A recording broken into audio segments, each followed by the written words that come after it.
श्रीमद् वाल्मीकि रामायण कांड 1 बालकांड अध्याय 20 राजा दशरथ का विश्वामित्र को अपना पुत्र देने से इनकार करना और विश्वामित्र का कुपित होना।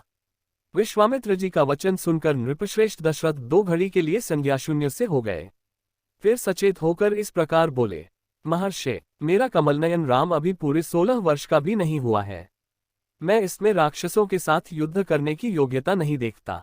यह मेरी अक्षौहिणी सेना है, जिसका मैं पालक और स्वामी भी हूँ। इस सेना के साथ मैं स्वयं ही चलकर उन निशाचरों के साथ युद्ध करूंगा। ये मेरे शूरवीर सैनिक, जो अस्त्रविद्या में कुशल और पराक्रमी हैं, राक्षसों के साथ जूझने की योग्यता रखते हैं, अतः इन्हें ही ले जाइए। राम को ले जाना उचित नहीं होगा। मैं स्वयं ही हाथ में धनुष ले युद्ध के मुहाने पर रहकर आपके यज्ञ की रक्षा करूंगा, और जब तक इस शरीर में प्राण रहेंगे तब तक निशाचरों के साथ लड़ता रहेगा। मेरे द्वारा सुरक्षित होकर आपका नियमानुष्ठान बिना किसी विघ्न बाधा के पूर्ण होगा, अतः मैं ही वहां आपके साथ चलूंगा। आप राम को न ले जाइए। मेरा राम अभी बालक है। इसने अभी तक युद्ध की विद्या ही नहीं सीखी है। ये दूसरे के बलाबल को नहीं जानता है। न तो यह अस्त्रबल से संपन्न है और न युद्ध की कला में निपुण ही। अतः ये राक्षसों से युद्ध करने योग्य नहीं है, क्योंकि राक्षस माया से छल कपट से युद्ध करते हैं। इसके सिवा राम से वियोग हो जाने पर मैं 2 घड़ी भी जीवित नहीं रह सकता, मुनिश्रेष्ठ। इसलिए आप मेरे राम को न ले जाइए। अथवा ब्राह्मण, यदि आपकी इच्छा राम को ही ले जाने की हो तो चतुर्ंगिनी सेना के साथ मैं भी चलता हूँ। मेरे साथ इसे ले चलिए। कुशिकनंदन, मेरी अवस्था 60,000 वर्ष की हो गई।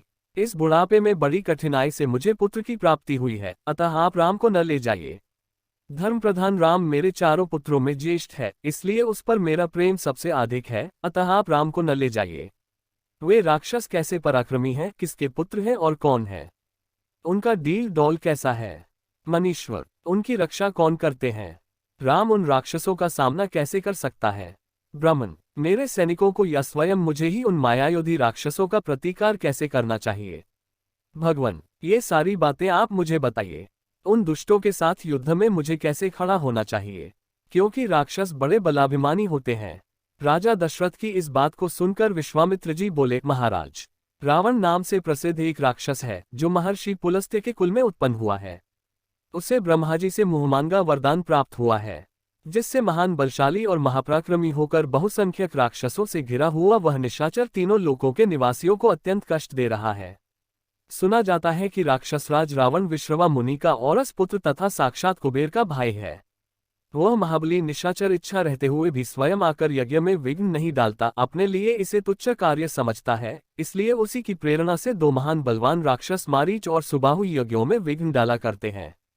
विश्वामित्र मुनि के ऐसा कहने पर राजा दशरथ उनसे इस प्रकार बोले, मुनिवर, मैं उस दुरात्मा रावण के सामने युद्ध में नहीं ठहर सकता।